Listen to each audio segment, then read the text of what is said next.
Trish's Dragons, Warrior Princesses, and Mermaids.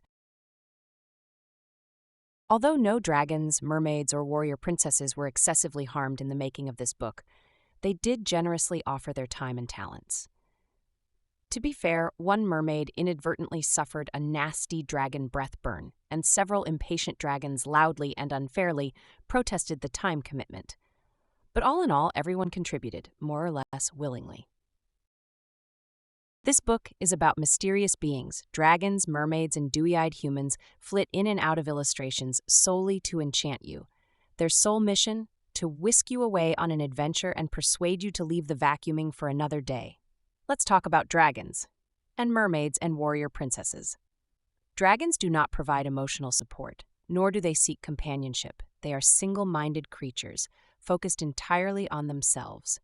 And food. Dragons love food. That being said, I think you know what I mean by food.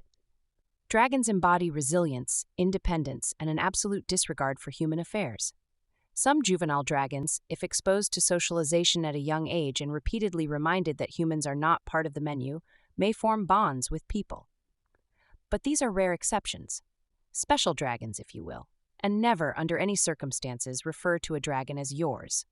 Warrior princesses are equally uninterested in emotional support or companionship. They prefer solitude, their patience wearing thin at even the mildest social interaction. Precisely why they abandon palace life.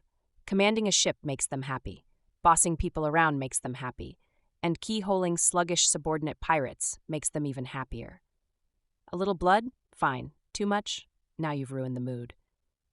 Finally, mermaids. Best to avoid improprieties right off the bat. Never under any circumstances ask about mermen. Nothing sets them off like talk of their menfolk. It makes them defensive and sort of lethal. Think about it. Mermaids leave the water, don false legs, and steal your men. Apparently mermen are incapable of being capable of anything. Now that you've been properly warned, it's safe to open the book. Just be careful out there. They had been fellow combatants for centuries. Siba wouldn't have anyone else at her side. She smote them. He smoked them. She let out a short, bitter laugh. They don't pay me enough for this wet work, she grumbled. Kenna smirked, weary of her whining. Pay? What pay? They didn't give him a single penny. So, she was getting paid? This was her job. She was the queen of this realm. He was just the help. With a powerful beat of his wings, Kenna launched skyward. He ascended fast, a streak of blue against the clouds until he became a mere speck darting between wisps of mist. Saba glared up. What the heck? Come back here, you coward! Beneath the celestial glow of a crimson and mauve moon, the waters lay still, like liquid glass reflecting the heavens. A lone mermaid sits on the beach, relaxing through the hush of midnight, her dark skin kissed by moonlight, her iridescent fins like woven silk, still in the wind. Each air current sends ripples of sand and waves cascading across the ocean's surface, distorting the dreamlike hues of pink and violet that stretched across the sky. She was Nemera, keeper of the tides, singer of the unseen realms. Her voice was a melody carried by the sea breeze, whispered to the stars. She belonged neither to the depths nor the shore, but to the secret places between, where time stretched and stories wove themselves into the fabric of the universe. Tonight, the moon had called her forth, luminous and knowing, as if it harbored a prophecy only she could unravel. She lifted a hand, fingers trailing through the reflected light upon the water, and the ocean hummed in response. Something was coming. A shadow stirred beneath the waves, not a threat, not a storm, but a change. Nemera closed her eyes, breathing in the stillness before the shift. The world would soon wake, and when it did, she would be the first to welcome it. Not bad, the dragon mused, but still not enough. With a flick of his tail, he sent Tapper sprawling. Dirt stained the warrior's cloak, his sword skidding from his grasp. But Tapper didn't flinch. He rolled onto his knees, eyes locked on Warhawk's own. I never said I'd win, he rasped, but I did say I wouldn't kneel. Warhawk studied him, the weight of centuries pressing between them. Then, slowly, his wings folded, his massive form lowering just slightly. You seek more than battle. The dragon's words carried an unspoken understanding. Tapper nodded. I seek truth. A pause. The storm above softened, the winds growing still. Then enter the castle, Warhawk murmured, and take only what is meant for you. Tapper rose, reclaiming his sword, and stepped past the guardian without another word. The path lay open, and the truth, whatever it was, awaited. Astrid paused, allowing herself a fleeting moment to admire the ocean's mesmerizing palette, swirling sapphire, teal, and emerald dancing beneath the sun's embrace. It was like something pulled from an artist's dream, a masterpiece in motion. But beauty alone couldn't hide the truth. She had miles of ocean to cover, and time was slipping through her fingers. She reminded herself, voice barely louder than the waves, we are running out of time. It had started with her report, evidence of a massive underwater toxic waste site just off the Massachusetts coast. Industrial giants had once treated the ocean as a bottomless pit, a place to discard their filth without consequence. It had been legal, permissible, until 1972.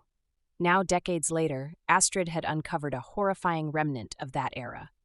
25,000 barrels, rusting away beneath the Atlantic, likely brimming with DDT, the infamous chemical poisoning marine life from the inside out.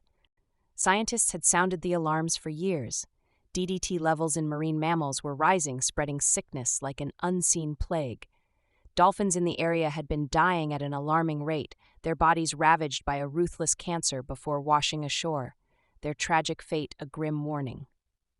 She descended into the depths in her mermaid mantle, slipping through the toxic waters with ease. By day, she was a scientist, one who had fought to bring this crisis before the federal government, urging Congress to act.